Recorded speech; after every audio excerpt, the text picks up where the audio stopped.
আজকে বানিয়েছিলাম চিকেন কষা। প্রথমে কড়াই সর্ষের তেল দিয়ে আলুগুলোকে ভালো করে ভেজে নিতে হবে নুন হলুদ দিয়ে।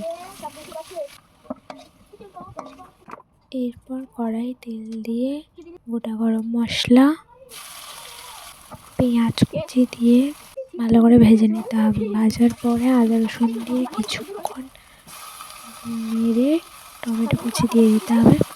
এরপরে কিছুটা জল দিয়ে কষে নিতে হবে। মশলা থেকে তেল ছেড়ে এলে হলুদ গুঁড়ো, লঙ্কা গুঁড়ো আর নুন দিয়ে দিতে হবে। এরপরে আরও কিছুক্ষণ কষে লেবুর রস দিয়ে দিতে হবে। তারপরে কাঁচা মাংসটা দিয়ে দিতে হবে। এরপরে কিছুক্ষণ নাড়াচাড়া করার পর জল দিয়ে আলুটা দিয়ে দিতে হবে। এরপর ভালো করে সেদ্ধ করে নিলেই রেডি হয়ে যাবে চিকেন।